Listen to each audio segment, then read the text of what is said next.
Do you love made-for-TV movies? We sure do. We always have. In 30 years of friendship, we've laughed, cried, diagnosed, and obsessed over every made-for-TV movie we could get our eyes on.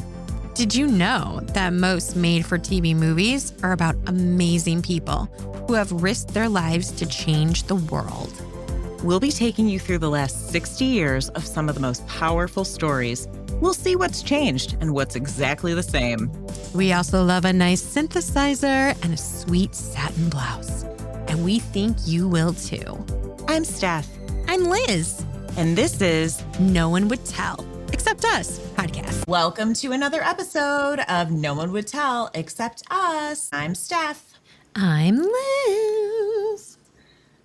Today we're going back in the time machine to Pregnancy Pact 2010. Oh, yeah.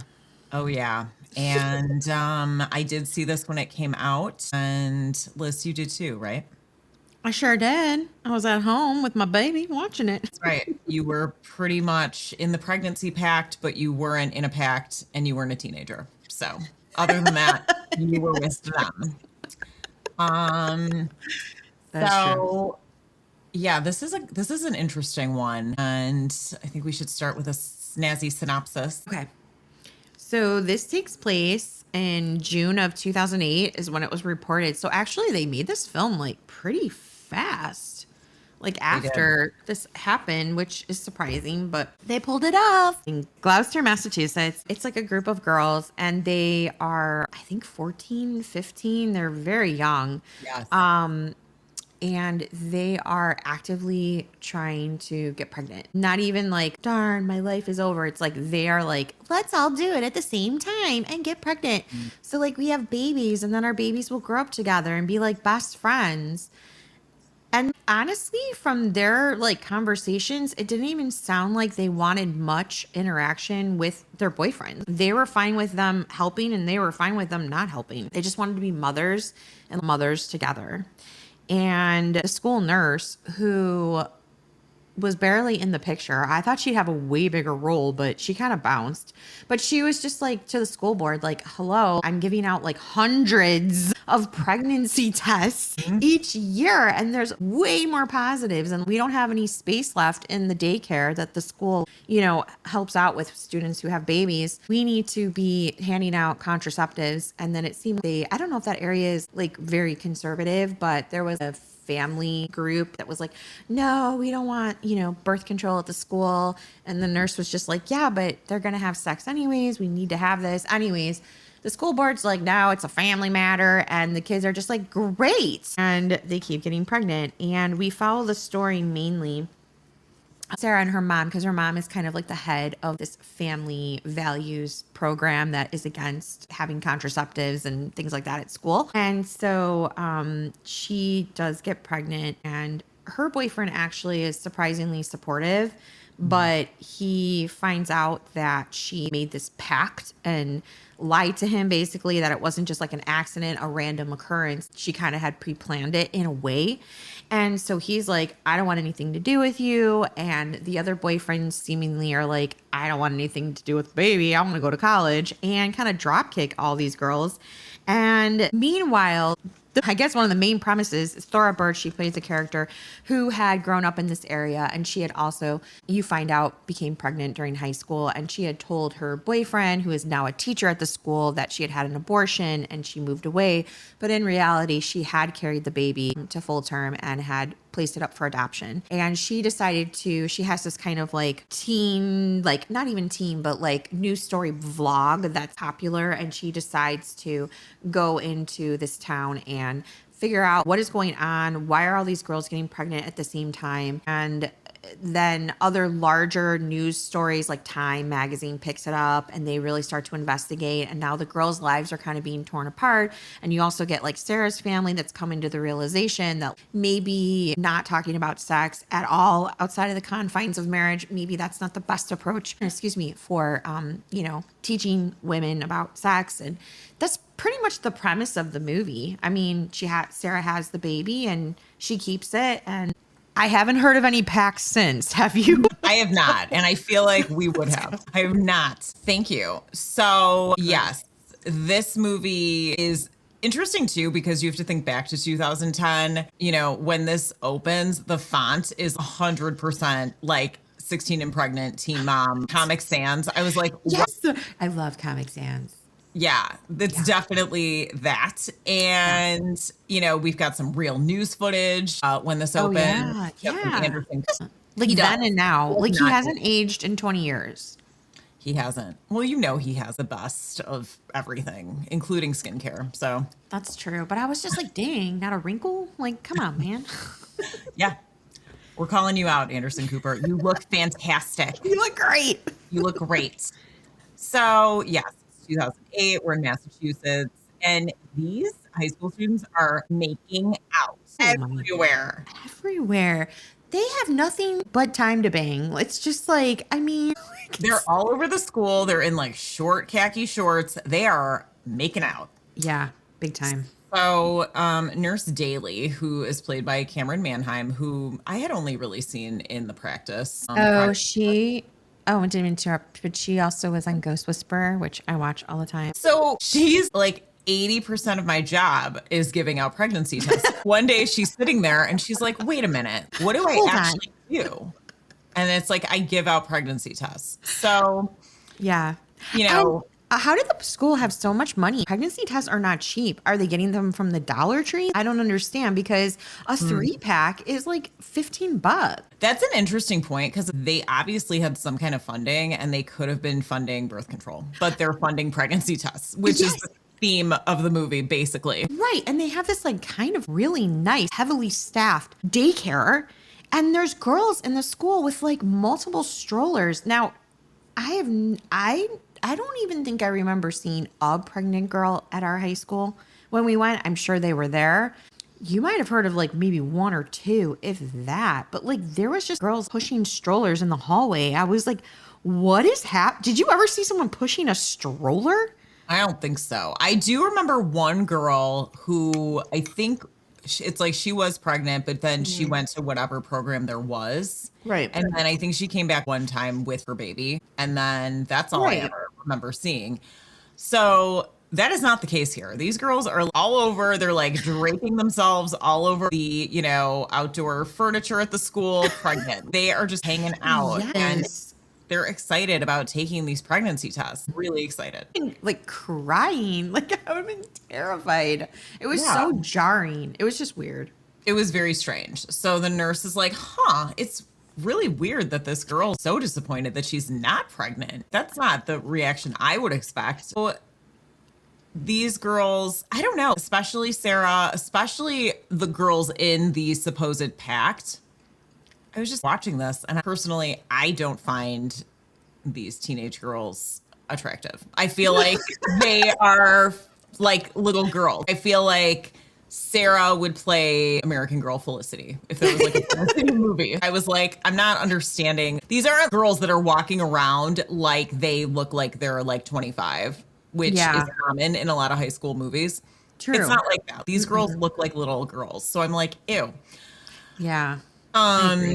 So Sarah's dad is a fisherman. This is a small fishing town. So right away you're like, okay, there's 100 people that live here in this town. And that's always interesting in these types of movies. And at first her dad's really nice to her boyfriend. They love him. They both love him. His name is Jesse. And he definitely is wearing a wig, I think. He's got some pretty forward bangs. They were substantial. We were like, Strong bangs. And then, so Sarah's mom, Lorraine, is played by Nancy Travis, who is the mom in 3 Men and a Baby. I love her. You too. She's really also in So I Married an Axe Murderer. She was so great in that. I love that. Lorraine runs a little diner and she's like on top of it. She's managing that diner. And to your point, she's also the president of the council. Family Values, or I think they're called. Yeah. Yeah. We're getting the sense that it's just kind of like a sleepy, small town. But did you catch when they try to make it like Massachusetts for one moment? And he's like, you got a wicked arm for baseball. That's literally the only time they use slang like that where you think of Massachusetts. I was like, wicked arm. I'm like, you're definitely in Massachusetts now, guys. That's all that needs to be done. Guys. It's like New York. It's just put in one forget about it and we're good. Right. We're clear. Meanwhile, all these actors are like Canadian, probably. So That's right. Your dream. oh, my biggest dream. Cast.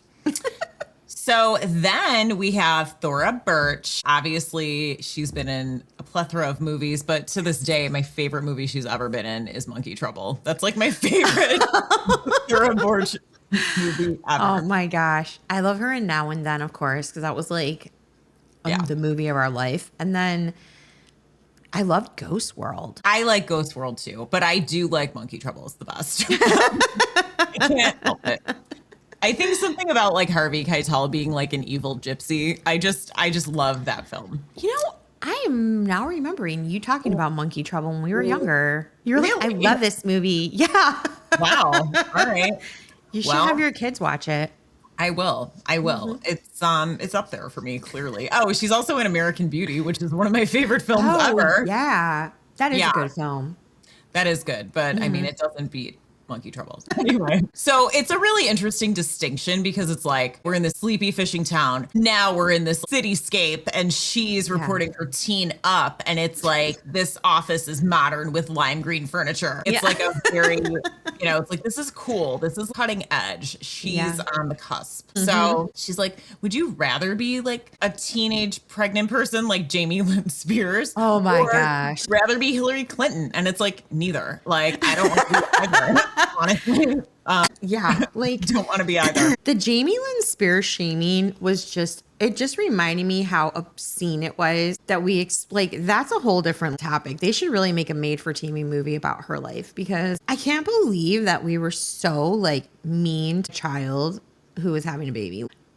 It just really brought that back where I was like, I can't believe we shamed that girl so hard because she got pregnant at 16. Like, it was just, I mean, I get it. She was in like the media and whatever. And she had a big, huge TV show, that Zoe 101 or whatever it was. But like, of the two Spears girls, Jamie Lynn came out on top. You know what I'm saying? A side note, a podcast called The C Word. And it's Lena Dunham and Alyssa Barnett. And it's super interesting because it chooses a female that like society's been especially hard on. Yeah. And it goes through their entire story. So they have one on Lindsay Lohan. They have a ton of episodes. But it's like, oh my gosh, yes, they were super judged. They were super persecuted. And then you hear their stories and you're like, that's horrendous. Of course that happened to them. And then, of course, everybody judged them. It's really fascinating. Yeah. So. I mean, I feel bad for Brittany, too. Don't get me wrong. I'm not trying to be like, she does, right. She needs help. But it's just like, I don't know. I just really think that was unfair. And Jamie Lynn now actually like seems like she's killing it. So there you go. Go girl. Sydney, the reporter, is like, there's already been 10 pregnancies at my old high school this year. And that was interesting, too, because I was thinking this didn't break yet. So I was like, how did she find this out? Because I wouldn't know anything happening at our high school. I have no idea what's going on in our old. She must have had like somebody that she knew that was like, oh my gosh, someone who was in the administration. Or I mean, obviously later you find out her ex supposedly is one of the teachers or whatever. Right. But maybe the real, like, whoever they base this off of, maybe she had like a friend, that just was like, dude, everyone's pregnant now. So then as she's reporting back in Gloucester, this woman's in the diner and she's like, my girls were home at 8:00 every night because nobody has sex before or after 8:00. And then she's like, someone else had a midnight curfew and she's pregnant. And it's like, she's obviously in this council with Lorraine. And Lorraine's like, that's none of our business. We don't judge, which is a lot of foreshadowing. Then we go to this group of girls, the core group, that are all super excited to be pregnant. And it's debating whether or not they're even going to tell the dads. Like, what? And isn't it a small town? It's like, wouldn't you be like, oh, I knew she was banging so-and-so.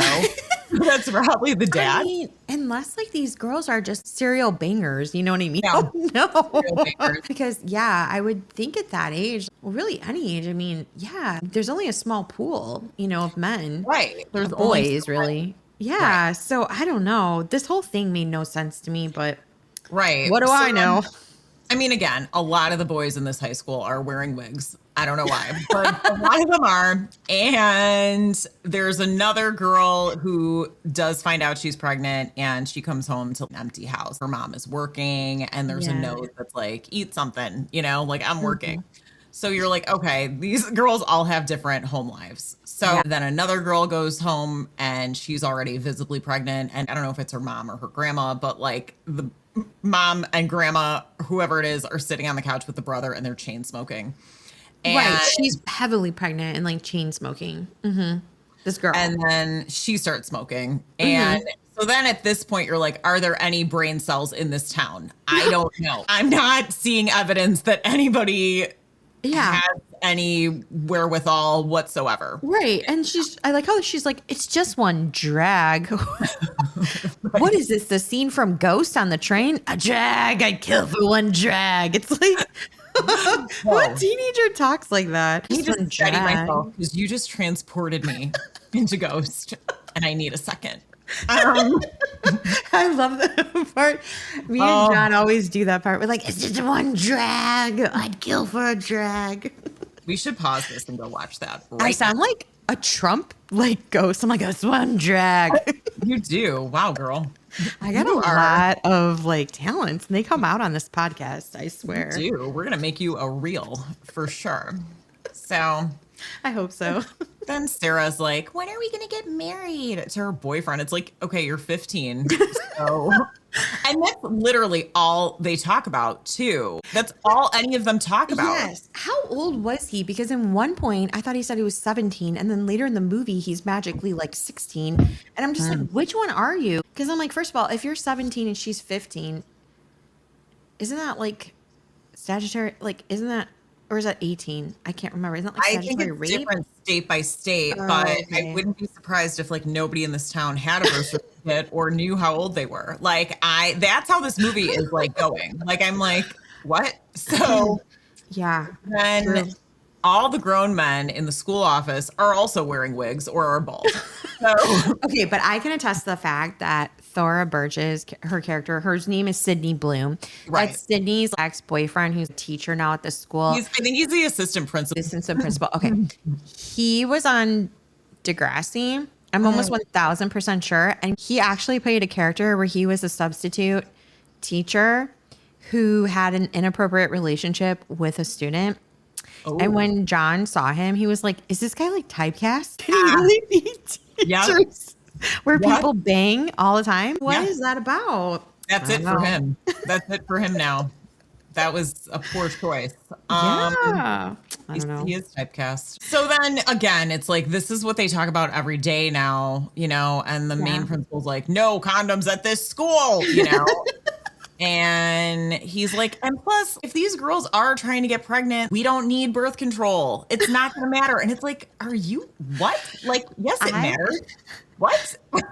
Yeah, it's just the most poor choices you could ever make. Whether or not you agree with sex before or after marriage. I mean, I have my own feelings about it, but I think just not offering people who are going to do it anyways, just like protection so that they're not in bad, like, what are you trying to do? It's just weird to me that like people are like I am a believer that you should wait until marriage. However, I am also a believer in passing out condoms because kids are going to have sex anyways. And I don't want people to have diseases and pregnancies that they can't, take care of. So it's just bizarre to me. Do you know what I mean? think it's super bizarre and wrong. And I think it's idiotic and unrealistic. And, a lot of the time, I think those are the same people that don't want to offer funding or support to people who need it for their children. And I don't know, my whole rabbit hole brain goes into the whole, ultimately, a lot of these people don't want young girls to learn about their bodies or pleasure or anything like that because it is a way.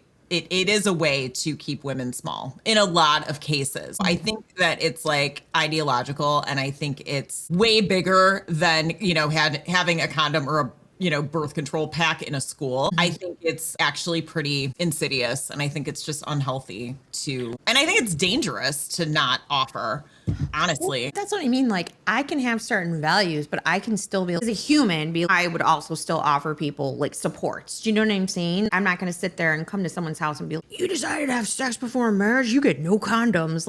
Right. These people, like they're so the blinders. It's like, what are you doing? Well, and I think for a lot of these people too, it's like, I make a choice. I don't want I'm making a choice. I don't want anyone else to make a choice, but I'm making a choice. Right. That's not free will. We're going to have sex anyway. Right, exactly. So why yeah. not like make sure they're okay? Because I mean, I don't know. I don't want Elise having sex before marriage, however, or at least as a teenager, but however, if she was, I would be like, at the very least, be safe because I don't want to see you get sick or be pregnant and be like in this situation that's extremely difficult. Right. It's hard too. Like I've known people who literally like they've raised boys and they would have a big jar of condoms in the bathroom. And I'm like, ew. But then I was like, it's better than them like being embarrassed and not asking and not using it and getting an STD, giving an STD, getting somebody pregnant. Right. Aesthetically, I don't want to see it, but you offer it. I just think that people should have free will. And I think that morally you can instill things and hopefully people make what you believe is the right choice, your children especially. But I think it's the same thing with medically. I just don't think there should be like any sort of I don't know. Barrier. Yeah, exactly. I just think that these kids, if they're going to have sex and they will give them protection and then maybe talk to them about why they're having sex. Why is that ever in the conversation where it's just like, why do you feel like this is a good choice? Why do you feel like you're ready? And then maybe get into the reasons why, because maybe in there's just girls being like, because I feel like I have to, or I feel bad about myself, or I feel this way. And it's like, then go on that. Don't just be like, don't do it. And if you do it, you're going to hell. I just don't get it. I think power, control, fear, those three things has no desire to understand what a human actually wants. Right. So it's like, it's damaging as we see in this movie. And it's not doing any good. So no.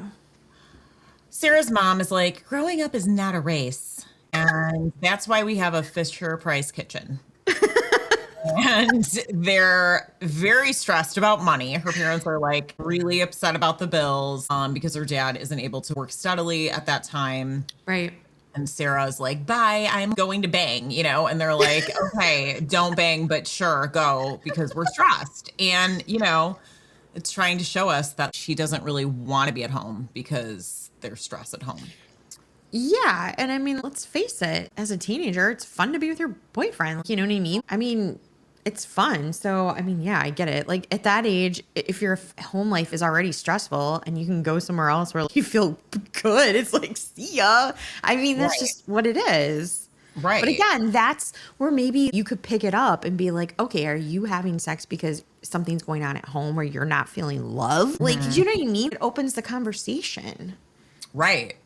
Well, the dad's like, oh, what's going on? And her mom's like, no, it's fine. Because her mom's like, she would never have sex. Right. Idiotic, honestly. I feel like most of the time, it seems it's those kids that end up doing the most, I don't want to say damage, but just being like rebellion, I guess you would say. I don't know, because it's just like their parents are so closed off. Right. Elise asked me when I was watching it, she's like, what would you do if I got pregnant? And I was like, I'd support you. Like, what do you think I'm going to do? Throw you out? Like, it's insane to me. You know what I mean?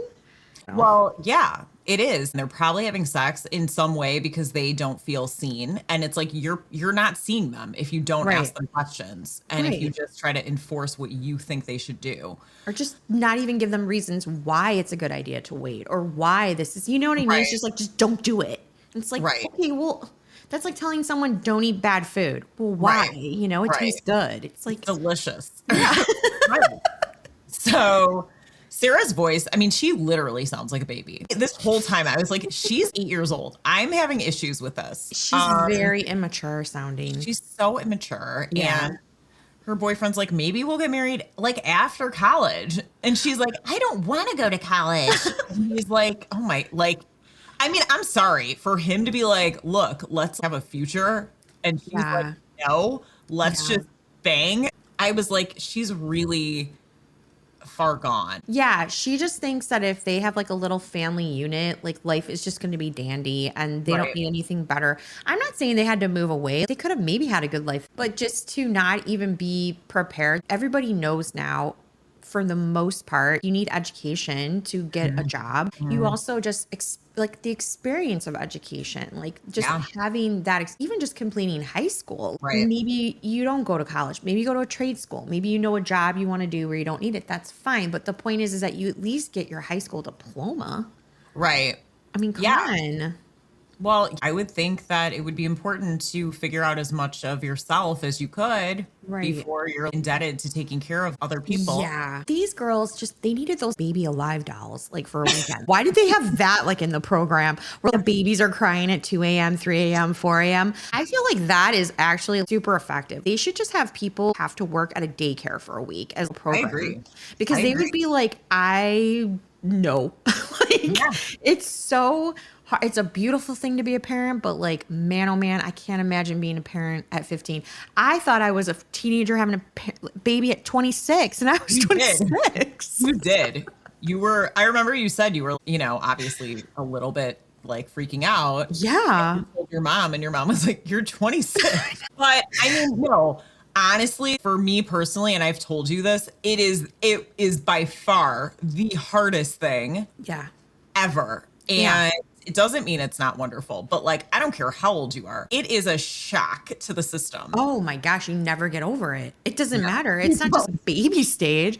There's other stages, and it's just good luck sleeping. I mean, it's just when they're sick and school stuff and all the things you got to drop them off and pick them up. I'm not trying to put down children, but it's demanding. It's demanding. And like, to not really have a choice after you're 16 years old is pretty rough. So, and one of the girls in the movie was like, well, kids at our age were having babies back in the day. It's because the friggin' your life expectancy was 25.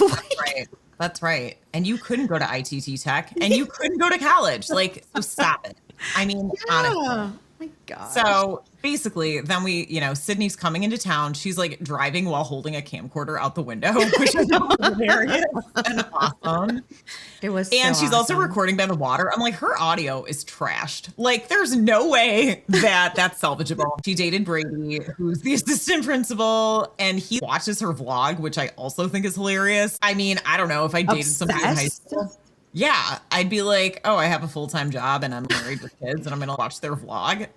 Yeah, he definitely was like, that's the one that got away. I was not buying it. And so then they're at church, and Jesse's dad seriously had like a drunk zoot cut. Like, did you see? I mean, like, I was like, wow, all right. And he's a lawyer. Okay. So we get the sense that, Jesse's dad is not entitled, but just like very no nonsense and kind of on the gruffer side. Well, he's like the king of Gloucester or whatever it's called. I mean, who's going to compete with him? Yeah. He has the most money. Their house is nice. I mean, they're like, he definitely thinks he's better than everybody for sure. Yeah.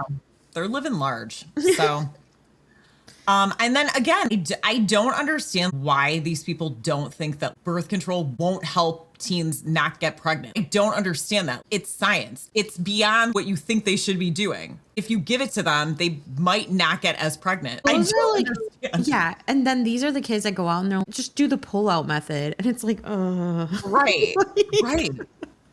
So then Sarah's mom, Lorraine, sees Sydney, and she's like, why would you be putting teen pregnancy content in your vlog? When vlogs first started, things like teen pregnancy and things like, I feel like that's why vlogs started. It was for topics that weren't really discussed. Yeah. Mm-hmm. So anyway, at that point, I'm like, Sarah's mom is MAGA, like whatever. So that's fine. So then there's all these girls, their bellies are still hanging out. The principal still like shrug, like, I don't know. And I don't care to find out, And the teen dads, most of them are sticking around for now. Like, where else are they gonna go? The Atlantic Ocean? Like, that's right. There is nowhere to go. You're right. So they're there. Yeah. So then Sarah's talking to Jesse. She's like, I want to get married right here in town, and the reception can be at the restaurant, Oh, and he's my just gosh. like, he's probably like, I want a nice wedding. He's like, I don't want to be here, No. So then she takes a pregnancy test in the school bathroom. Girl, I don't know. I don't I know. feel like they buy everything at that one gas station. So maybe so. Yeah. The gas station's like, we just got our shipment in. Hurry. 3,000 of them went to the high school, but we've got 20 left for you brave folk. It's That's like, right. okay. Yeah. So no one can tell Jesse, at first. And it's like, how would he not know? There's 5 guys in wigs that go to that school. It's going to be one of them, It's like the game of Guess Who. Yeah. It's like, it's going to be a quick game of Guess My Who. sperm guy has black hair, long bangs. Glasses. Yeah. Are you Jesse? Guess who? Yeah. My gosh. So she's still at the Fisher Price house. She's still 12. And then the girl from earlier in the film who found out she was pregnant that came home to like the empty house. Yeah. Her mom works at, it looks like Denny's. I don't know. It looks like a Denny's shirt. For sure. And she's pissed, obviously, because she was a single mom and they're poor. And she had Carissa. The girl's name is Carissa. Okay. Obviously extremely young too, because Carissa's like, don't you want to be a grandma? And she's like, Yeah. who wants to be a grandma at 31? Yeah. So do the math. So Carissa's mom had her like at 16. It's literally like, wouldn't that be so horrid if you saw your life repeated and all you tried to do was not repeat that? Yeah. Also, she's 31 going on 47. Whatever they did to her, I was like, wait, that is a young grandma, Well, Even she's stressed to the 47 's max. Yeah. Well, she's stressed to the max. I mean, she's working Denny shifts. Carissa is just like, let it ride. I mean, I don't know. Plus, how does Carissa have money for smoking and alcohol? She doesn't even work. Where do these kids get money for pregnancy tests at the gas station? Those have to be at least $25 each. I mean, it's a gas station. Right. They should have thrown in somebody having some kind of part-time job at some point. But These kids need something to do. I mean, they're clearly bored. I don't know. They need something. So Sydney's having a hard time getting interviews for the vlog. And then she runs into Brady, her ex, the assistant principal. They have the same color eyes. And Cute. yeah, he's like, you're doing on, a story on teen pregnancy. He's basically like, I knocked you up and find someone else to talk to, and you're like, oh, okay, I get it. I get this now. So then she finds a teenager who already had a baby. Again, this teenager is like 37. So that was not convincing to me. I was like, wait, what? Well, she's also the student. It's like part of the friggin' stroller brigade. Reiko is like making cash off of this movie. She's just like, oh, hey. And their daycare has like 19 old women working in it. I was like, sign me up for that daycare. That's way beyond the friggin' law of like, what is it? 1 person per 8 kids. It was like they were loaded with these old women watching these babies. It was robust daycare. So It was. then it's, the council meeting. So Lorraine and Nurse Daly are debating birth control. There's 8 people at the meeting. Like the whole town's at the meeting, but there's 8 people. And again, I'm just like, why is Lorraine like so dumb? And I don't like being that way, but I'm just like, you can't just say abstinence. It doesn't work. Kids don't care about the standards, especially if you're like dictating them to them with no explanation, you said. So yeah, I don't understand that. And I say it again. I really feel like if you're going to have like an abstinence program, I'm not even against that. I think there should first of all be both. And then, which they did talk about abstinence in high school. It's not like we went to our high school and they're just bang and be protected. I mean, they're, like it'd be better for you to wait till you're older, blah, blah, blah. But they definitely never get into like the emotional aspects of sex, like nothing. I guess they just depend on parents to talk about it. And if your parents are just like, don't do it ever, like it's just, why would you go to them and be like, oh, I'm interested in having sex. Can we talk about it? You know what I mean? I do. And it's also like, they're like, it's a family matter, which I have major red flags anytime I hear that because I'm like, you're Yeah. probably messed up then. And it shouldn't be in your family. It should be outside of your family for discussion because you're very indoctrinated. Also, instead of abstinence, what if we just have a like, what's your interest club? What do you like to do? What do you, Yeah. you know, like, I know it's values based, but not everybody on this earth is going to get married. So to be That's like, true. wait till you get married, you're telling a woman she needs to get married, and you're telling a man he needs to get married. So I think it's tricky. I think Yeah, it is that tricky. it's tricky. I think to your point, there should be open conversations with these kids from a young age. And I think it should be like, who do you want to be? Let's take sex out of it for a second. What do you like? What do you want to do? Like, what are you interested in? Because that is building their sense of self. So, you know, if you're bored, Yeah. then maybe you have an interest and you're not just going to have sex. So I think that it's complicated to just shut it down.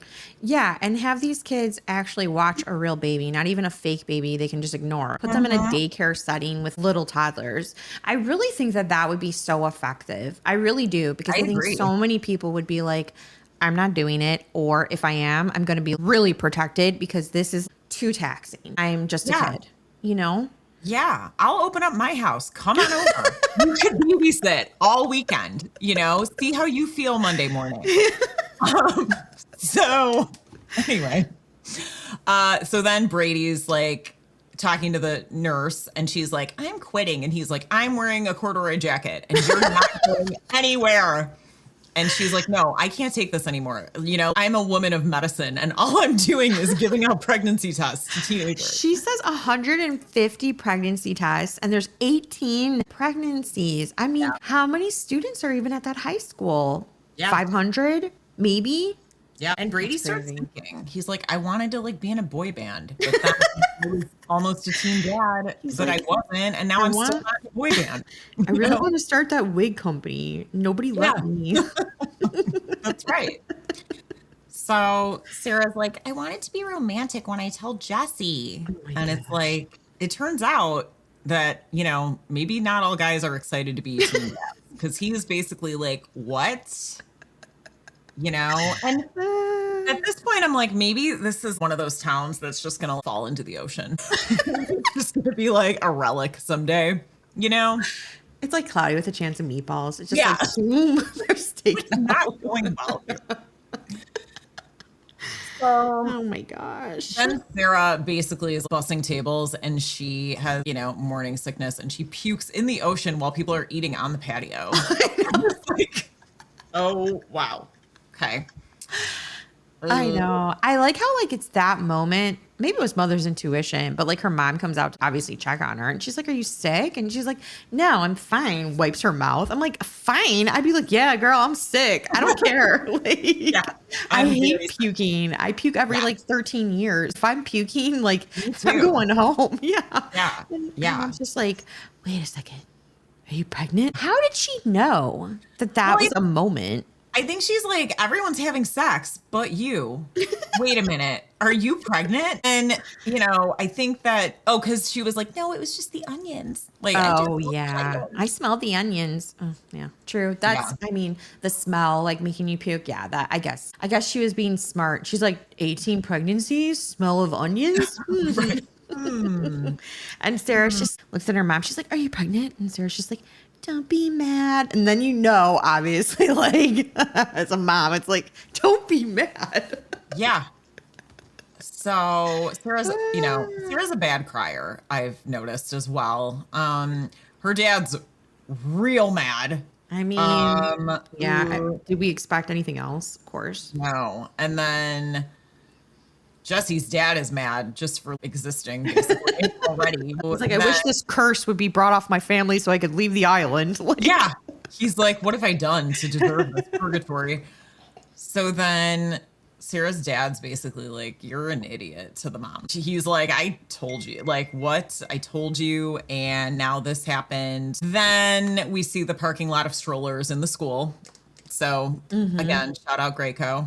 And then I just know that like right before like Sydney's interviewing these girls for her vlog, there's a line here because I have a crying emoji that I like literally drew. It was like, he's like, I should have pulled out every time. It's like, but that's what I mean. That is their thought process. Even in that, that's so revealing that they think the pullout method is going to stop you from getting pregnant. And it's how many people are like, it didn't work. Because it's like, it doesn't work. That's not how sperm works. You know what I mean? It's just, but they don't even understand how that sits in your body. I guarantee these girls don't know that like sperm lives in your body for 5 days. Even if you have sex and then you ovulate after and it's still in that 5-day window, you could still have a baby.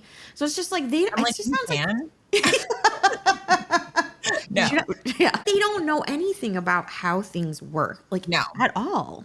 Right. Well, because, and again, a lot of people benefit from people not knowing their bodies and not knowing how things work. Yeah. It's sick. I mean, honestly, it's very oppressive. So basically the girls are like, our parents don't care, or maybe they care, but they're like wasted or whatever. Now they're just dealing with it. So then Sarah says that she is pregnant to Sydney. And she's like, everyone hates my baby, And Sydney's like, what is wrong with everyone and everything here? This is really out of control. Yeah.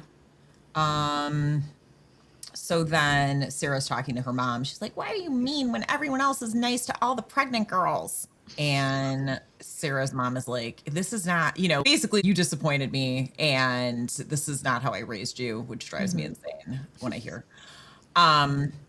Time Magazine is not getting through. They are like, we don't care if you're Time Magazine. The school is not talking to you. And then finally, Brady's like, all right, I'll like take the interview. And the nurse quits. She's just like, I'm done. Goodbye. This town is whack. I'm going back to like on 30 Rock, or like this one character's like, I'm going back to being a prostitute under the bridge. Like she's just like, I'm done. Like, see ya. It's not working out. I just have to take a quick note and say that like the clothes in this movie are dreadful. These clothes throughout the movie are horrendous. Yes, but okay. I remember some of the tops looking like that, and that is not a good look. No. It's a weird, like almost like peasant blouse. Yes. Second patch. Like it's like in patches. Like we thought it was cool to have like a style, another style, style. And like, it just made no sense. No, it's bad. And there's a lot of mud jeans. I mean, it's bad. Those were like kind of like, remember at one point, kind of expensive, weren't they? I think mud so. Jeans? Yeah.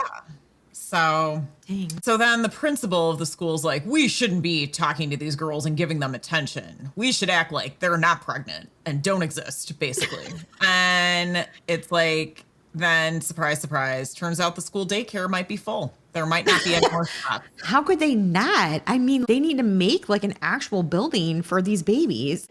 I mean, I'm sorry. That's crazy.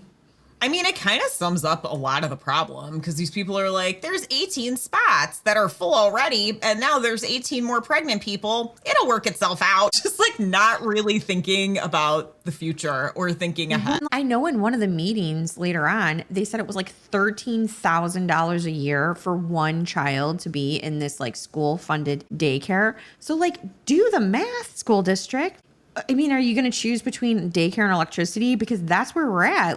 That's an obscene amount of money that you could have spent a fraction of that on just you could spend so much less. Plus 13 grand a year is the poverty line for somebody. Mm-hmm. So then if they hire somebody, if they're making 13,000 a year, let's just say, so then they're not getting ahead because they're living in poverty. Mm-hmm. It's like, come on, guys. It's just cyclical. Yeah. Mm-hmm. Get a calculator out, It shouldn't be us. They're like, we don't believe in calculators. We go outside and draw on the dirt. That's how it's done. Yeah. So then Time Magazine reporter comes to the school and the principal's like, you could tell he's like, she's hot. So I'll give He's like, I will spare. She's like, I'll spare some time for time. That's what he says. I was like, oh my God. I'm like, don't get her pregnant. You know how it works, right? He's like, I did the pull-out method. It's fine. Yeah. She'll be fine. If not, we'll burn her like we did the witches. It's fine. Right. Yeah. So Ay, ay, ay. and the girls are like, you think we're dumb, but we know what to expect. And it's like, you don't. And your parents didn't either. And your grandparents probably didn't either.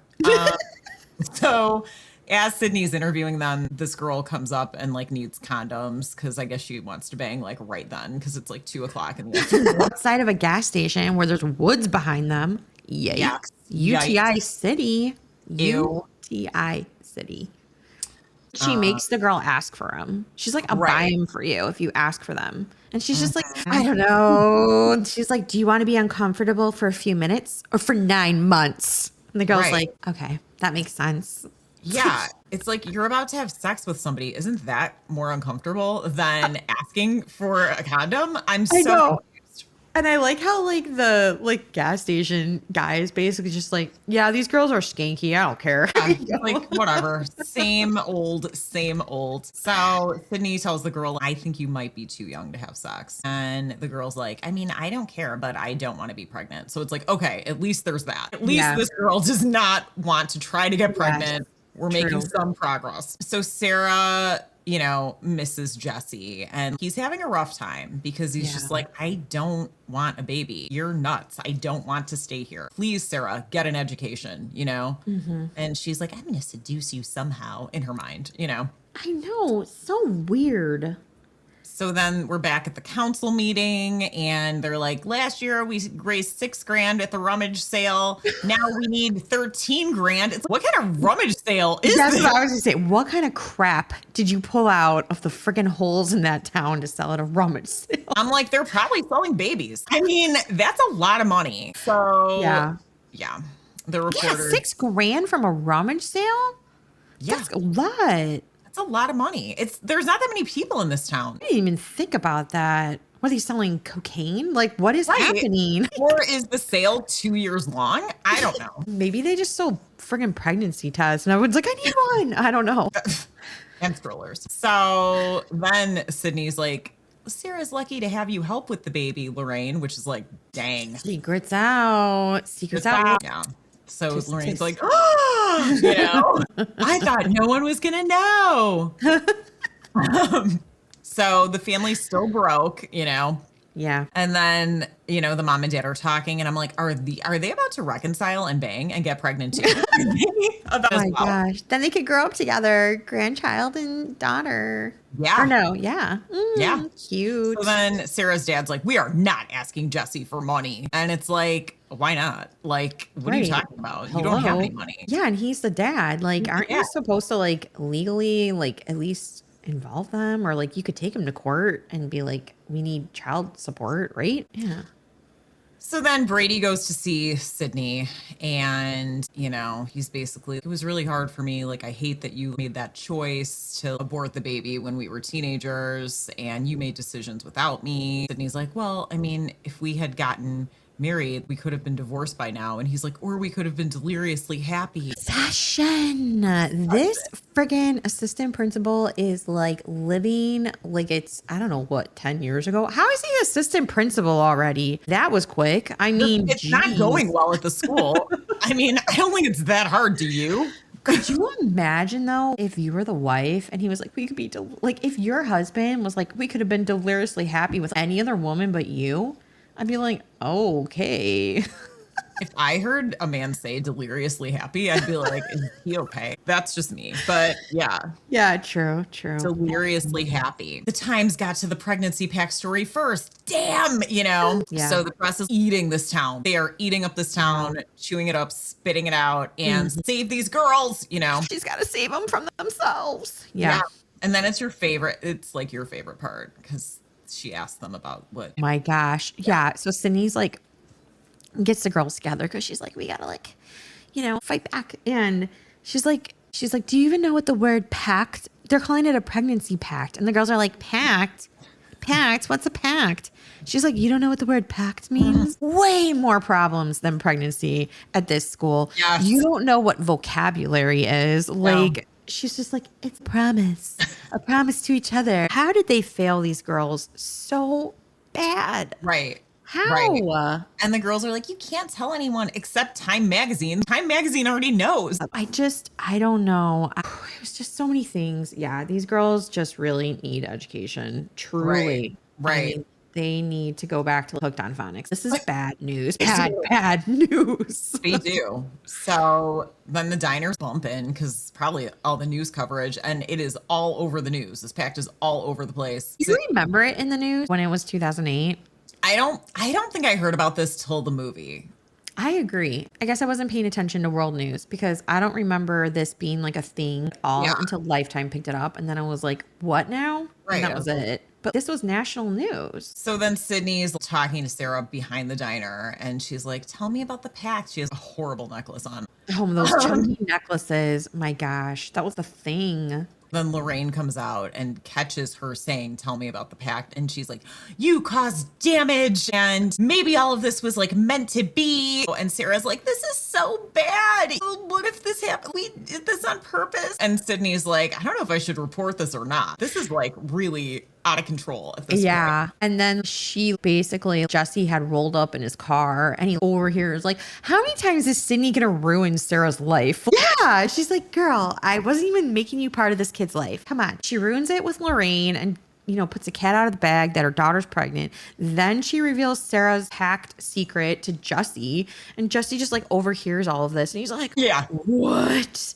Right. Is it true? What? Oh my gosh. How could you do this to us? And I'm thinking to myself, why wouldn't you put a condom on, Jesse? Why is it up to Sarah to be like, stop. We need to put a condom on. Both of you. It's both of your faults, whether she made a pact or not. Right. And this whole time she's telling him, all I want to do is marry you.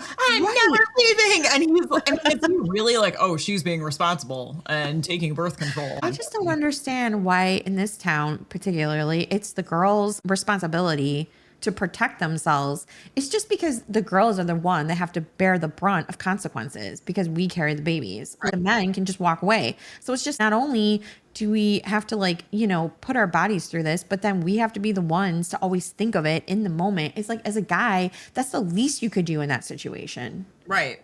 It goes on your body. It doesn't go on my body. It goes on your body. Like, hello. I think it's super common everywhere. That the girls have to provide the protection. Yeah. Really? I do. I think it's very common. I think it's terrible. But Like, again, it's like, of course it's on them. Because do better, men. Honestly, it goes on your body. Literally, like, who is like, I'm going to get like a female condom? No one's shoving that up there. I mean, maybe some people, but that's rare. It's usually the other way around. Give me a break. Yeah. So then Jesse's like, Sarah, my dad hates you, And he's like, why? And then she's like, the pact isn't true. And then the core group of girls are all arguing about whose stupid idea the pact was. I don't know whose it was, but it could have been any of them. I think it's a fair guess to say any of you could have had this plan. I feel like they got out those things where you used to run in notebook paper and you move it and be like 1, 2, 3, 4, 5. And then you like this the flap. It's like, your turn. Yep. I agree, girl. Like, that's what it was. Sydney's like, oh, Lord, I have this info. And Jesse's dad is like, that house was brimming with TJ Maxx tchotchkes. I don't think a woman lived there. Where did all this come from? There's not a Home Goods. Yeah, there's not a Home Goods in sight. I'm sorry, but this is not. Where are they getting this from? Right. So then Jesse's cargo ships. I don't know. The shipping containers. Get it out there, Jesse boy. I don't know. Weird. The dad's like, Jesse, you're stupid and you're guilty of statutory rape. He's like, you shouldn't have gone for her just because she was twitching her tail at you. Oh, so it's like a squirrel metaphor? Oh my gosh. I'm using that. Yeah. That's mine now. Don't go twitching your tail. And be like, John, quit twitching your tail at me. I love it. Yeah, that is super cute. And I only want to talk in squirrel metaphors from now on because I think that's hot. Anyways. So then. #twitch your tail. I love it. So then basically Sarah's at the doctor with Lorraine. She's like, do I have to have the doctor look at my hoo-ha? That is the least of what is about to happen to you. Girl, they're about to shove every fist up your hoo-ha. You had better be ready. Things down there are never going to be the same. No. It's going to be a void. I want that doctor to look at that now. Believe me. So the mom's like, yeah, you're going to have to get examined. And Sarah's like, this pregnancy wasn't a mistake, you know? Yeah. And the mom's like, oh my gosh, I've totally created this. It's really my fault, but yeah. And then Sarah shows Jesse the ultrasounds, and he's like, all right, it's kind of cool, you know? And What guy would be like, that's cool? I don't know, maybe. I mean, let's face it, out of all the guys in wigs in this town, he's the best. He's the most nicest and supportive. Before he realizes that she lied to him all this time, it gets mad about it. He's pretty much behind her. well, he's always been the best. He was like, can we please go to college? He's always been the most reasonable on the island, you know? Right. Like, Yeah, he it tried. is. Yeah. Yeah, he definitely has the most sense. And I mean, I don't like how in the end he just like drops her and doesn't seem like he's involved in the baby's life at all. But I mean, it's Sarah's fault. What can you say? Always. Then the press come to Sarah's house, and Sarah's dad's like, get out of here. You do. If a man is like out of work and stressed, you do not want to go to his house as the press. I'm telling you my right God. now. Especially like in like a MAGA town. Holy Yeah. cow. I'd be like, guns are getting fired Yeah. today. You better get back on that boat and He's get gonna out. come out with an anchor and just like throw it and be like, ah. Oh, yeah. Yeah. And he's like, they're on my property. Yeah, exactly. They get into an altercation. Her dad's trying to break the camera. And then because I heard him be like, Sarah, call the cops. Right. I But was like, he's first of all, beating aren't the you? crap out of the guy. Exactly. I was like, aren't you incriminating yourself at this point? Because you're calling the cops and what are they going to say? I attacked him. Take me to jail. Like, Not too smart. I Sarah's mean, dad. yeah. So she does call the cops, which I mean was probably the right thing to do. But Right. surprise, surprise, Jesse and her dad are in the clink. It's just, you know, I mean, Yeah. okay, great. Right. And they probably are going to have, you know, a felony. So that's good, you know. So then, you know, Sarah's dad gets out, and Jesse got out before because his dad's a lawyer. And Sarah's dad is like, what? Jesse's dad wants him to take a paternity test? And it's like, yeah, that is what would happen if this was going on. I this way. mean, right. I think if a family, obviously, if there was no contesting it, if both sides were like, yeah, okay, we know this is the baby, then yeah, you wouldn't take a paternity test. But in all other circumstances, I mean, yeah, I would think that if there's Yeah. any, I mean, all these, So then Sarah's like, this is all my fault. And her dad's basically like, yeah, this is all your fault. I mean, yeah, a little. It's Yeah. not all your fault. It's all of, it's just a bad situation. It's a bad situation. So then the councilwoman is talking to Lorraine, and she's basically like, sorry, you're trash now. So you're probably gonna have to leave the council. Yeah. Sydney talks to Sarah, and she's like, why did you want to get pregnant? Oh my gosh. You know? Yeah. And like Sydney's listening to her. She's like, dang, girl, you're better than this. Yeah, Sarah's just like, because everyone wants to get pregnant. That's what she's kind of alludes to. All you want to do is get married and have kids. Now, that's cute, right? I could relate to this because my mom actually forced me to go to college because I was like, I just want to have babies and be married. But my mom was like, no, you're getting educated. And thank you, Mom. That was really wise that I didn't really have a choice because good grief. What was I smoking? I don't know. But my point is this, is that even though maybe it is, and pretty much what I ended up doing was being like a stay-at-home mom and wife, which I love. But I'm so glad that I had an education because if I ever need it, I have it. And also I learned things about myself and it just feels good confidence-wise to be educated. You have not only opportunities, but your whole entire mind changes between the ages of 18. Your brain is not fully formed until you're like, what, 25? So it's like you're not even fully developed until you're like 25, and then everything goes downhill with your brain. It starts to shrink. But my point is, yeah, you have a window. I just think that even if it is just, you know, I want to be a stay-at-home mom and wife, that's wonderful. But I always would say that you at least lead some sort of education. Because what if your husband dies? How are you going to take care of those kids? I agree. I You know think what I mean? we need to do way better for girls.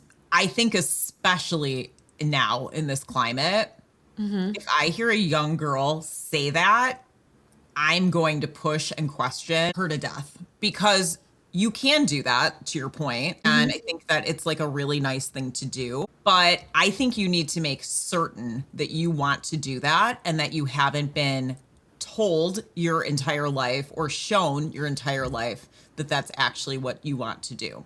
And I think that goes for anything. Girls get raised in families that are like, you need to be a doctor, you need to be a lawyer. Right. And it turns out they don't want to do that. I think when a young girl is certain, you need to get in there and dissect it with her. I just think that especially for women, we are told many, many things that we should do. And I don't think it's safe because, again, especially in this climate, that many people are taking care of women. And I don't. I agree. And I think also it's just kind of, I really do think that you have to think about the fact that your spouse could pass away and Or they could leave pass you. away. Right. And you could be extremely young. The Right. point of the matter is you need to have some sort of skill so that you have money to put food on the table and Right. pay your bills. Now, for me, that's good preparation to be a good wife and mother, even if you stay home. It's like, even now, as Elise is getting older, it's like, if we want to do other things, I may go back into the workforce, but I have the ability to do that because I have a degree. I know things that I can go into, whether or not I have work experience or not, I can still apply and show that I have this degree, I have this education in this area. It's going to open up opportunities versus I barely finished high school and hire me. Every place you look at, unless you're working out in the food industry, you need a degree of some sort, or at least some education. Right. I can't think of anything where you don't. Even secretary jobs, I'm not putting those down. I'm just saying most of them say college degree required. Even if Right. that's a 2-year degree at a community college, you at least need something. You do. And your Right. point, I think, is that you need to have options. You need Right. to have options at every stage and at every age. You just do. You need to prepare yourself. I think that that's why what we said in the beginning, people should be trying to get to know their children, not telling their children who they are. I agree with that You know, completely. it's like, get to know your kids. And Sydney says, she's like, why don't you guys make a cool pact? Why don't you make a pact or a promise to go to college or start a band? Yes. Or do crafts or do whatever. But like, creating a human, is beautiful. I don't think that at that age, that should be the goal because you don't know Absolutely. your Right. yet. And you don't have what these girls, when they make reference to, well, that's how it used to be. Yeah, but they also used to live in villages where you lived with your mom and grandma and extended family, and people took care of each other in a way that is not the support system of at least of America today. You're not living usually in these multi-family units where daycare is built in and you kind of help each other out. Right. In that circumstance, I could see it being more plausible to have children at a younger age because you have supports in place where like no one's going to not look out for you. Right. And nobody said those women wanted to do that. Right. True. So, I mean, it's like, just have options. Just have some options open, Man, this movie is unpeeling so many layers. I didn't even think about it when I was like watching it. I was just kind of like, this is stupid. But it really is kind of a lot of things when you think about it. I think especially now that I feel like there's been kind of this weird return in at least the United States to some of these ideologies that are always have been there, obviously, but they're more predominant. It's just odd. Yeah. And I feel if anyone's telling a person what to do, think about why they're telling that person to do that. I think if any mother is telling her child that she should only be a stay-at-home wife and mom, you need to go talk to other people. I think that being a stay-at-home mom and wife is the most amazing job in the world, but like you are always going to also have things outside of that. And if you make that your whole identity when your children are older and things like that, you're going to find yourself very lost in it. And I think that education is one of the ways to know more stuff about, but even beyond that, it's just a lot of things that you could do. You need that to know about yourself besides just being your only identity as mom and wife. You need to know things that you to do and have hobbies and communities and friends and things like that. Let's try to work on your whole person, Right. Mm-hmm.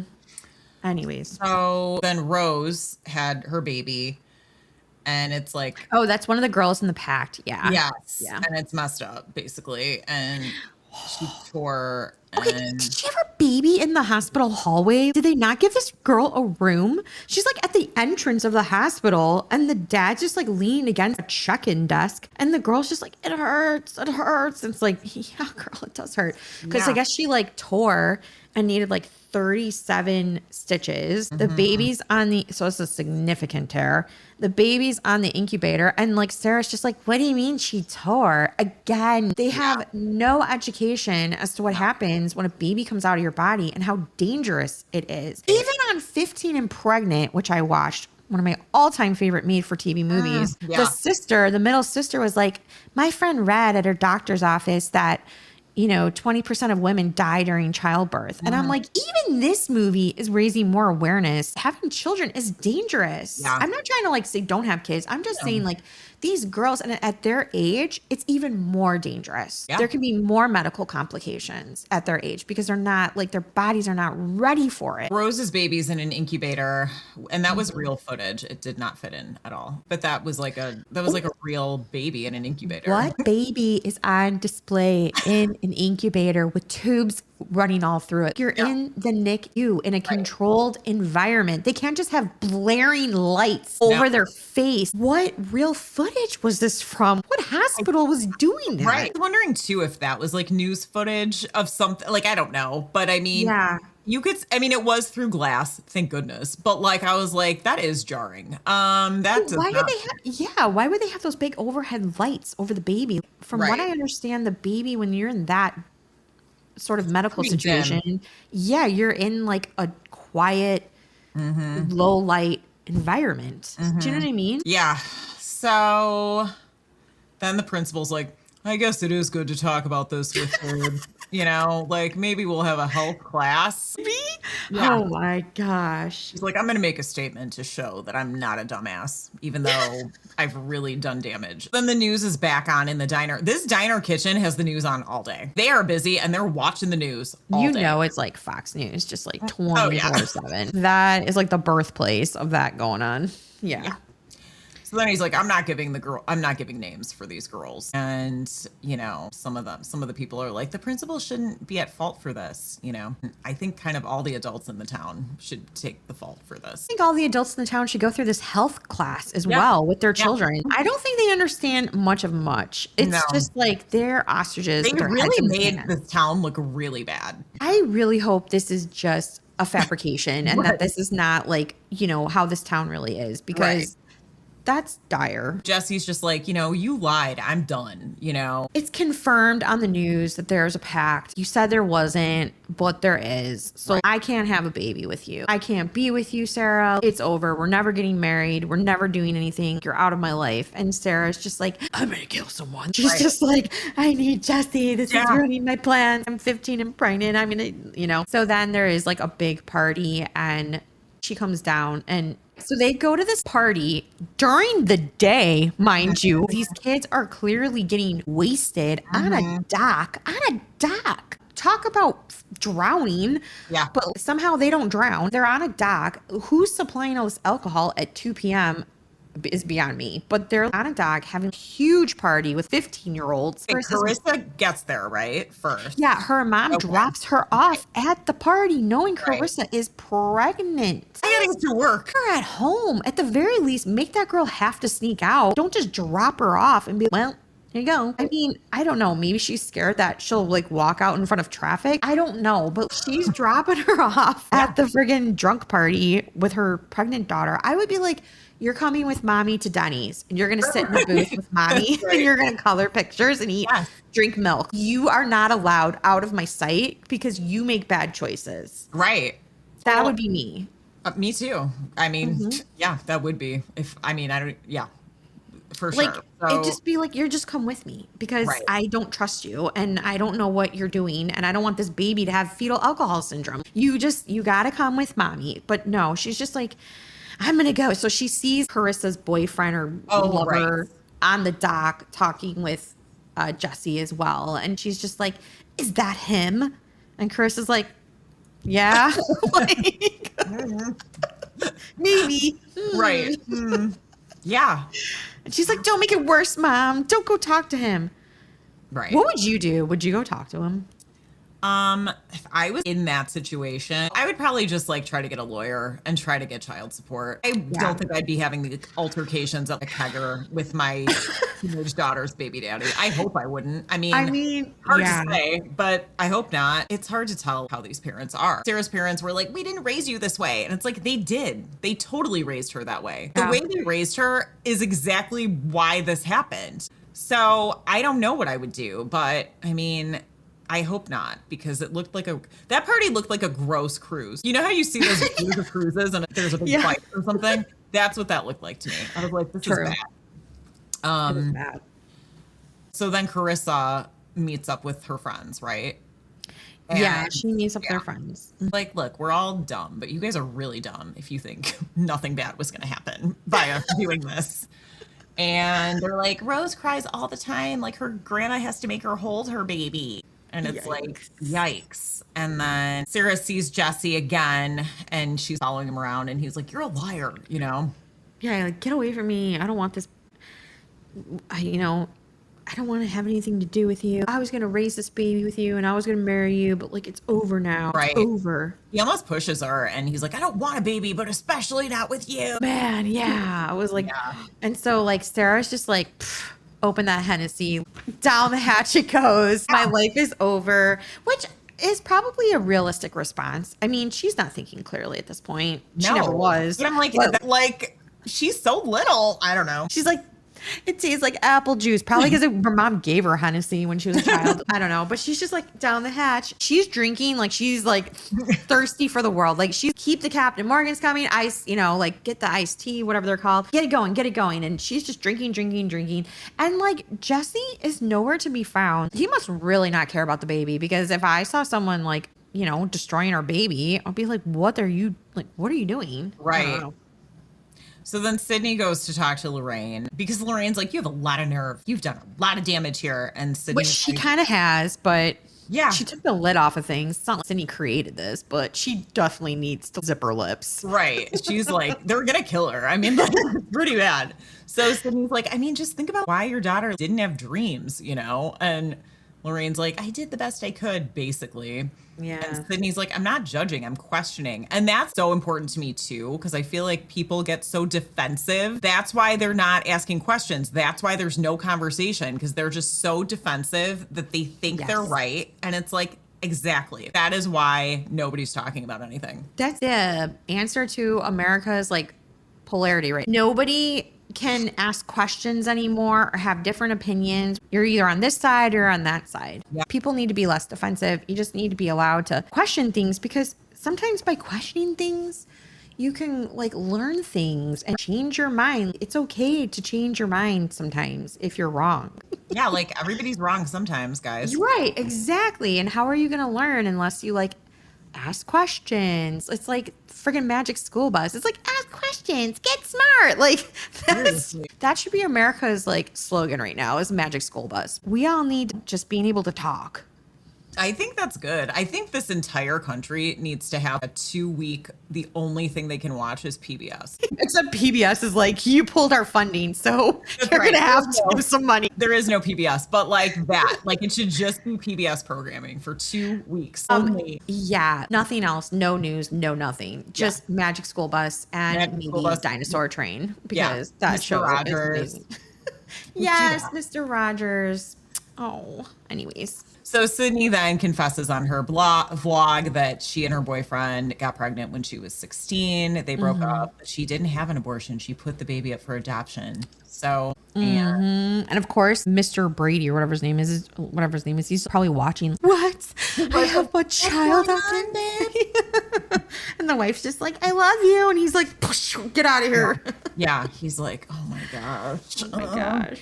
So then Sydney's like, no matter what you do, it's going to be hard, which is like, yeah, it is. So think about what you're doing before you do it, basically. Then all the pregnant teens are driving drunk. They're just drunk, piled in the car, driving. They're having a good time. They're having a good time. Sarah is passed out. Yeah. In the back of the car. Yeah. She's looking more milky pale than she ever has in her life. She is cover girl 00001 at this point. So Lorraine's like, oh my gosh, Sarah, you know. And it's like, wasn't she gone all night? Wake up. Girl, she needs her stomach pumped, which how do you do that when you're pregnant? I don't know. I don't know either. Yikes. I don't know either. So then the hospital's like, we're busy with all these dumb teenagers. She almost went into a coma, you know, and drank a lot, but she's fine, you know. And then they're like, we can't really tell if the baby's fine. We won't be able to tell for a while, but it'll probably be fine. So Sarah's dad's like, I'm going to kill myself. Like, I am like getting, I can't do this. So then the mom's like, I know this is pretty much all my fault, you know. And Sarah's like, you know, Mom, like, I know you and Dad like waited, but I can't talk to you about anything. And then Lorraine's like, we didn't wait. Surprise. We lied to you. You know, I just don't, again, understand the hypocrisy and the dishonesty and Sarah's not 5 years old. I would think as a teenager, you could be honest, but then I'm like, these people aren't honest with themselves. So they're not gonna be honest with their kid. So then Brady meets up with Sydney and they're at the spot where she had told him that she was pregnant in the first place. Cute. And, like a meet cute. It's cute. Yeah.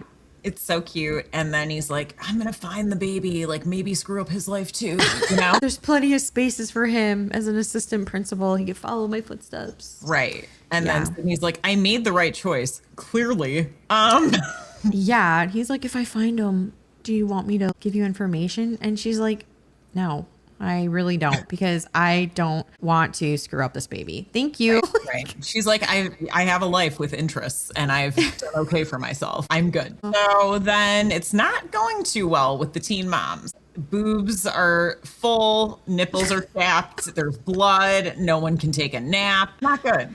No, it's not good. Rose's house is still full of smoke. It's really bad. Yeah. Lorraine is, you know, talking to the council. She's like, abstinence is still best, but we need to get less stupid and offer birth control, you know? True, Lorraine. It's a good one. And Sydney's like, I'm sorry, Sarah, that I completely turned your world upside down. This was a year ago. She's like, you would have had that baby, no problem. She's like, but I'm going to peace out. So yeah, have a great one. I need to get back out of the Twilight Zone ASAP.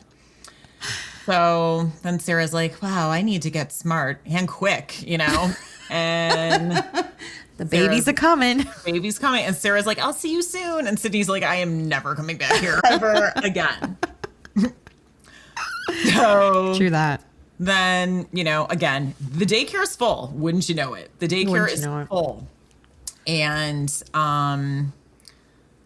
to your point earlier, you know, Sarah does have her baby. Both parents are in the room. And I'm just like, I cannot. Whenever I see a dad in a delivery room, I'm just like, I can't go there. No, my dad would not want to even be there. I mean, seriously, like, I'm not saying it's a woman's job, but like, it's just something you would probably just want your mom there for. Cause like she's been through it. So it's kind of like, you can just relate. I mean, maybe if you're raised by a single dad, maybe it's different. I don't know. Yeah. But if you have like a mom or like a mom figure in your life, that's especially who's had children, obviously, like, that would be the one. Cause that's hard. And I mean, if I would hope that Jesse would want to be there, but he's already like, he had another girlfriend. He was like, see ya, wouldn't want to be ya. I mean, I have seen in 16 and Pregnant, because I've seen every episode, I have seen a lot of mom and dads in the delivery room. I don't know if it's like at that point, you're just like, we're so effed. Like, we just both need to be here.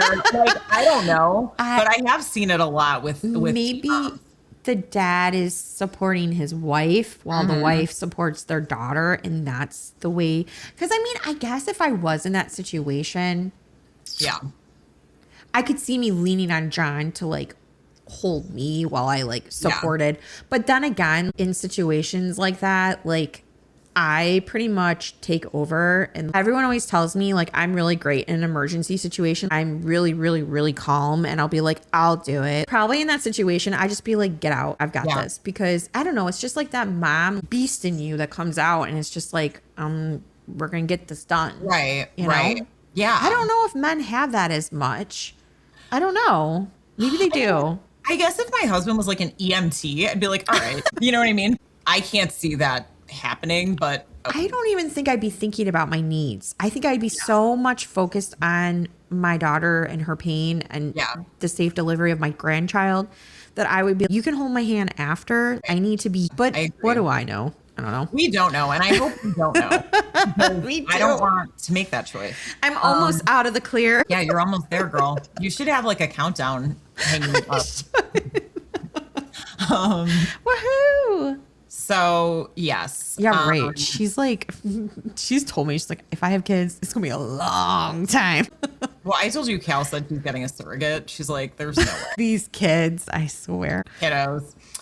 So basically the movie ends and it's like, you know, we need more informed choices and we need support. I don't really like this film, but I do think, like you said, it did bring up a lot and it should be brought up more. I did not watch it, but I guess there's a documentary called The Gloucester 18, which I will watch. It's a follow-up, and in those interviews, it's revealed that there was no master pact to actually get pregnant. The pact was to support each other through school and parenting. More positive than this spin, though. It feeds into also what we've been talking about, the consequence of being pregnant. It's almost like it wasn't even a thought. Everything was after. Once we're parents, we're going to support each other and go through school. It sounds like it wasn't even thinking about pregnancy, but it's obviously pregnancy is the main issue. So I do want to watch that just because I'd like to see these actual girls. Yeah. Because I thought this representation was pretty bad. For sure. And they made them look really like the whole pact was just to like get pregnant. I mean, there was some support in there, I guess, after to be like, well, I'll grow up together and like have our babies together and like be there for each other. I guess it's not that far off. But if that many girls are getting pregnant, then doesn't that just show that like abstinence only education is just not going to work? And also like I would have to believe that like I'd be very curious to see what the majority of the parents in this town when they had children, because I feel like I know there's teen pregnancies obviously in my area. I'm not stupid, but you know, it's not rampant. It's not. We do have some stats too. But I do want to see this documentary because it actually says there's some of the girls in it. And like, so one of them is Brianne Mackey. She spoke very openly. She was 16 when she had her daughter. She worked co-parented with the father and raised her daughter while pursuing a stable life. So that's good. And then another girl, Lindsay Oliver, was on birth control when she accidentally got pregnant at 17.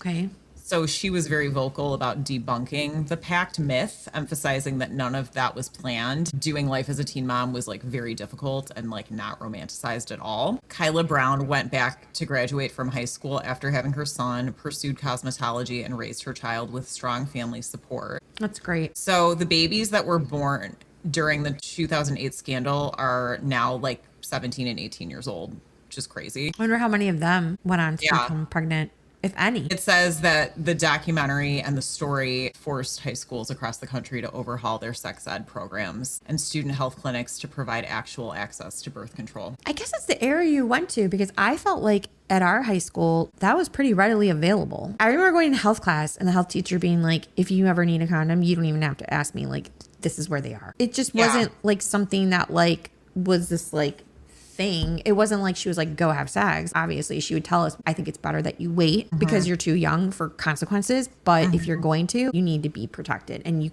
can just come in my room. It wasn't just that teacher. I don't know. But that's how it was presented to me. Yeah, I definitely remember it being like, it's okay. And also we, you know, live in an area too with a lot of like Planned Parenthoods. If you had to, like, you could go. So initially the claim was that the school principal, Joseph Sullivan, told Time magazine that a group of girls had coordinated to get pregnant, deliberately seeking out older men and treating positive pregnancy tests with high fives and plans for baby showers. So that's what the main principal told the magazine. But the reality from local officials, medical staff at the school, and the students themselves denied that coordinated pack existed. And health officials noted while there was a spike, it was driven by systemic issues like lack of community resources, underfunded sex ed, and teens seeking unconditional love. What a horrible little man he was to say that. I mean, truly. Like, did he knock one of these girls up and he's just trying to like validate his terrible choice? I mean, like, just to put the blame on them and to make something up and fabricate something like that is just so disgusting. I don't even know where to begin. He should have been fired. I agree. That's horrifying. So in terms of birth rates for ages 15 through 19, that has dropped more than 70% between 2008 and now. Let's face it, nobody wants to have a baby right now. No. We actually need more babies. Across the world, though. I mean, it's not good. No. In 2008, the birth rate was 41 and a half births per 1,000 females. And rates are now 11.7 births per 1,000. Oh, this overhaul was effective. It sounds like it. It also says, while the exact comparable pregnancy rates are still being finalized, the massive decline is corroborated by the parallel drop in teen births. So a significant spike in use of long-acting reversible contraceptives, so like an IUD or an implant, has gone way up. Improved access to comprehensive sex ed and evidence-based interventions, and a decline in sexual activity among adolescents, and a delay in family planning is a cultural shift. So screen time is helping keep... Get you pregnant. The screen cannot get you pregnant. I don't like how we've lost touch of humanity, but I guess if you're going to find a silver lining in anything terrible, that would be it. I mean, I'll take it. Seriously. And then Holy let's moly. see. Okay, so this is like specifically Massachusetts now. So the 2008 birth rate was 20 births per 1,000 teens. Now it's 5 births per 1,000. It continues to hold one of the lowest teen birth rates in the country. I would hope so. I would hope so. And Kind of amazing. Gloucester in particular, 30 births per 1,000 in 2008. Now it's aligned with state lows. It's still being calculated, but it says under 6 births per 1,000. So it went from 30 to 6 in the last, 18 years? Yeah, 18 years. Wow. Yeah.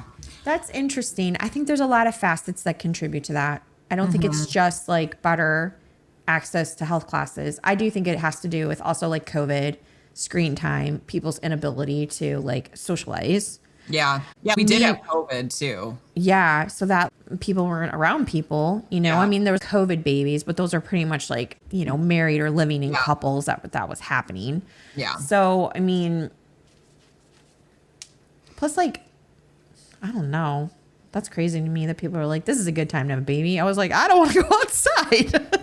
I'm not even getting into that. Whatever. It's good for you. Like babies are a blessing. I think there's just, obviously there's just more awareness. I think it's just more like talked about. I think there is more where at least I do think there's been a positive flip where hopefully teenagers are like, I definitely want to pursue this or I want to try this out versus I even just with like Elise and her friend, it doesn't sound like even dating right now is like on the table for teenagers as much as what it was when we were in high school. I think when we were in high school, it was like everyone was dating pretty much. It was expected. Oh, yeah. I mean, we've talked about it. It was like in 3rd or 4th grade, people were like, I like so-and-so. Like so. And I do think there's been a huge push. And like, I don't know if social media has like helped that just in terms of like people like this, people like that. People aren't completely wrapped up in finding someone to be with when they're in school. There was way more pressure in when we were kids. I do feel to be like, oh, I have a boyfriend or I like this person or I like that person. And now it just seems like there's more people being like, I'm going to prom with a group of friends. I'm doing this with a group of friends. And I think that that's really nice because teenage relationships, by and large, not all, but mostly I would say are just not great because you're just still learning who you are. There's a lot of drama. There's a lot of like just immaturity and things like that. I mean, how nice would it be to like start your first real relationship when you're like formed and happy with who you are and you can go into something with healthy expectations. Now, on the flip side of that, unfortunately, social media has made it hard to find people because no one's like going to bars and just like hanging out. So there's good and bad to both of it. I'm fine with the teen pregnancies going down. I think that is good for just teenagers.